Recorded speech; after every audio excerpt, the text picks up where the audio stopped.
Hello, friends. Hello, viewers and followers of Simplifying Retail podcast. Today, I have my very good friend and a esteemed professional from food industry. Her name is Mini, and she is the founder of Oddbox, an innovative conference and trade show agency that is redefining F&B landscape, both in India and Middle East. So, welcome, Mini. Welcome to Simplifying Retail podcast. Thank you so much, Ritesh. Thank you for having me. Friends, Minnie comes with a humongous experience of over 2 decades, and she has been a strategist in running businesses, especially incubating the entrepreneurship and the new upcoming businesses. So, Minnie, tell us why conventions, why food conventions, and why trade shows and fairs. Well, I would say that I come from a background of conferences and trade shows. And I think that is something that is very important in life, in the corporate life, because that gives you a place to network and learn, right? So that ways I feel that it becomes very important for people to come together and meet each other from the same industry, So that's why I think conventions and conferences make a lot of difference in the life of a corporate person, like, somebody who's wanting to go up the corporate ladder. That's a wonderful thing that networking and learning together are providing a platform where one can network, meet friends, colleagues, industry peers, and also learn from them. Amazing concept, Yes, amazing initiative, Mini. Mini, thank you. to start our podcast, I have one particular question.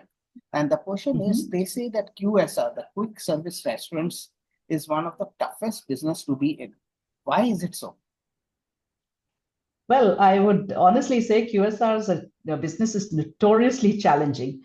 And there are a few reasons that it becomes more and more challenging. And I think one of the main reasons is the thin margins that they have, right? Because QSRs operate on low costs, right? And very narrow profit margins. And even a small increase in costs, be it in raw materials or rents or wages, can significantly affect profitability. So it does get very difficult to retain a business if there are changes in the outside environment. Another thing, of course, as you would agree too, is there is amazingly high amount of competition. Like you look left, you look right, you look anywhere, you see QSRs just sprouting.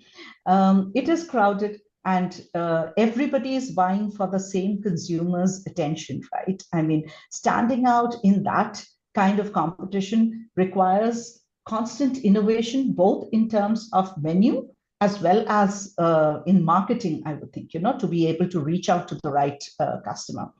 Then another reason I feel that QSRs becomes very challenging is because the success of a QSR is very dependent on location. So the profitability often hinges on securing the right location. A high footfall area is desirable, but of course it comes with exorbitant rents. So so it's a catch-22 situation of what do you do finally. So these are some of the reasons I would say the QSR business becomes very, very challenging. I understand the overheads, the capex, the rentals operating out. So it's basically a wafer thin margin business. Yes, absolutely. Can you brief about Outbox and how is it adding value to the food retailers, especially the restaurant owners? Sure. So Oddbox started around 7.5 years back as a conference and exhibition company. I started this along with my co-founder, George Mohan, and we both realized that there is a gap in the conference industry when it comes to the QSRs, cafes, and cloud kitchens and casual dining. So there are no events that are specifically focused for these segments of the industry. And the challenges that these segments face are very different from what, say, a fine dining or a hotel faces. Which is what gets covered in most of the restaurant and hospitality events that happen. That is how we started Oddbox, focusing on the F&B industry and more specifically focusing on QSRs, cafes, cloud kitchens, and casual dining. And our flagship event is the Fast Food and Cafe Convention, which is a one-day business conference which brings together the founders and senior managements of these segments that I just mentioned. And it's a platform that we put together to bring the different stakeholders so they can meet, learn from each other, discuss the challenges that they face, network, of course, and also we bring in solution providers to the industry, and the restaurant operators are able to even see what are the new things in the market today in terms of tech and other products and services, right? So this is what we bring to the market, and we feel that it makes a difference to the industry because it gives them an opportunity. We hear a lot of people telling us that, you know what, Minnie, we get to meet only at your event because we know that, there are a lot of people who move to different brands and then they come back to our event and meet each other. So it becomes a good platform for everybody to get together and meet. That is what Oddbox is all about. That's very interesting platform, to be very honest. In fact, I got to know about you through Oddbox only through one of your events in Dubai. And maybe that brings me to another sub question of this. If someone new to the industry, an entrepreneur wants to start, what should he focus on? Whether a QSR or a fine dining. Fine dining, the average ticket size or the table size would be bigger, whereas in QSR it will be more volume and smaller ticket size. So, what would be your advice to a newcomer and to who is just setting up into our stepping into a food industry, either whether he should go for QSR or fine dining? Well, again, Ritesh, I would say there are different aspects to look into. One of the most important, I think, would be is what is the kind of investment he's putting in, right? Because at the end of the day, that makes a lot of difference. Both QSRs and fine dining are absolutely different in terms of the way it's operated, the kind of when you want to start, the kind of investment that goes in, and also the scalability of it, right? If you see, there are hardly any fine dining restaurants that really scale the way QSRs scale. So QSRs have that characteristic of scalability, and also getting into franchising and other things, right? So it would totally depend on what the person who the entrepreneur is looking for in terms of, is it like a quick trying to make a quick buck, if I may say, because the investments in a QSR may be lower than that of a fine dining restaurant. But again, the break even, it may take time, right? And also, what is the menu that you're focusing on? Because in QSRs, the menu is what kind of attracts the customers. And if you are focusing more on, this is my personal opinion, of course, if you're focusing more on the Gen Z and the younger crowd, then they are more into the QSRs and the fast casual dining options than the fine dining. Again, based on the location, where are you putting it up? Are you looking at scaling it? Are you looking at going into different metros? Are you looking at going into the second tier and the third tier cities? What is the kind of business plan and the risk appetite that you have is what I think would decide whether you should go in for a QSRs or a fine dining. Mini, in your perspective, recently what we have noticed even in Dubai and other Gulf GCC countries, the celebrity chefs, They have opened up Mm-hmm. their own QSRs as well as fine dining restaurants. What are Right. the chances if you know what is the success ratio in terms, since you come from the industry, for a celebrity chef a restaurant to go become highly successful? What are the the parameters? What will be the success ratio? Right. See, when you talk about a celebrity chef, the word itself denotes that the person is well known, right?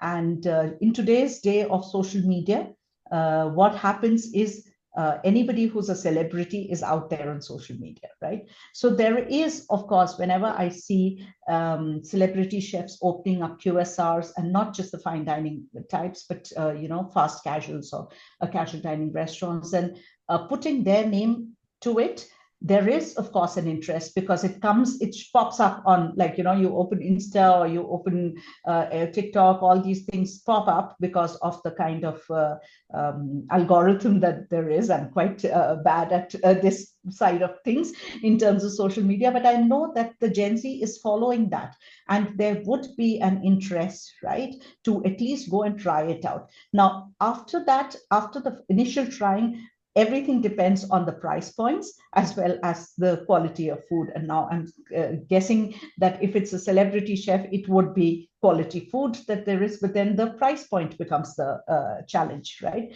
So Question if mark. there is, Yes. if yeah, for the youngsters, for the Gen Z to go back to the same restaurant brand, but if it is expensive, it may not be as often. So I wouldn't put a percentage factor of what are the chances of it failing or succeeding, but I would say that there is that balance that the chef is probably looking at bringing to be able to open a QSR outlet.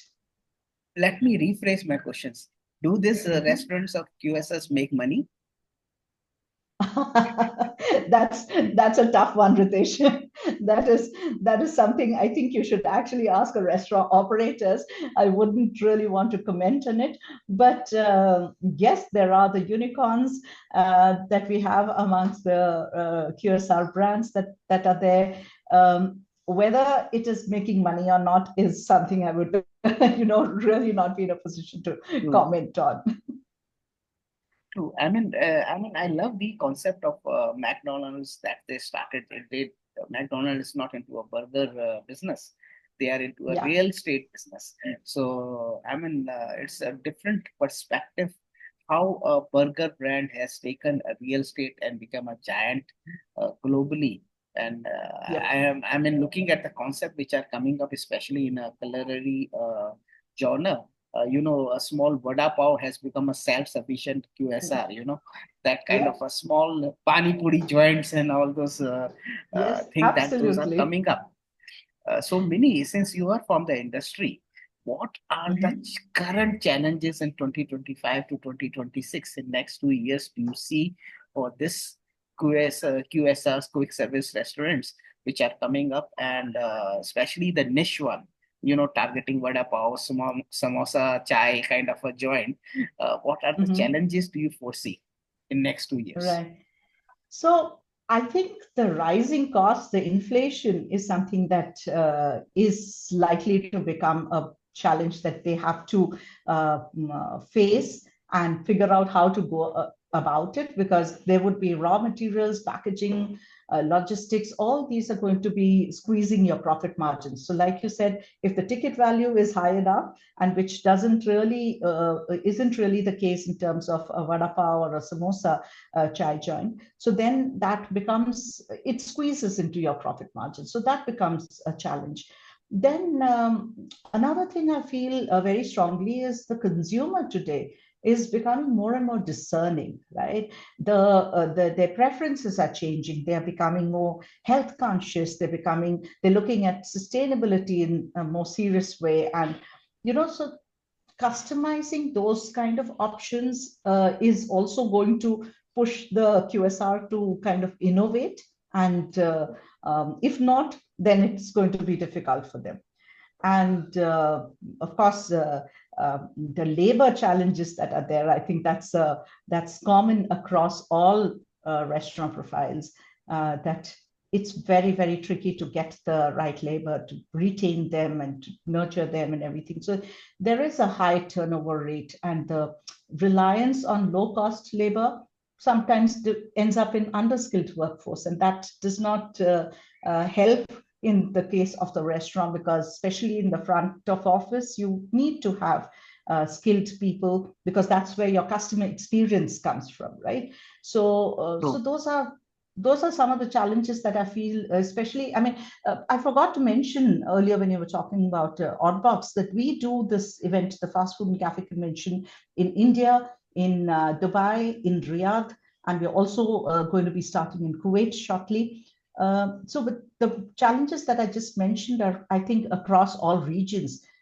Specifically talking about the Middle East, there, of course, some specific challenges would be what comes from, say, the nationalization programs that they have, which is the quota-based labor policies, and like the Saudization complications and all that that comes across in hiring, as well as the supply chain disruptions, because most of the material is being imported, and so there's a lot of dependency on that, and logistical issues can become a problem in terms of consistency in operations.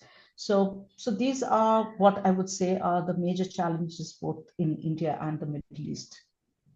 Well said, Many. I mean, yes, supply chain issues as well as manpower. Training is another issue which I foresee, since local recruit, you have to keep on training to bring them up to the brand standards.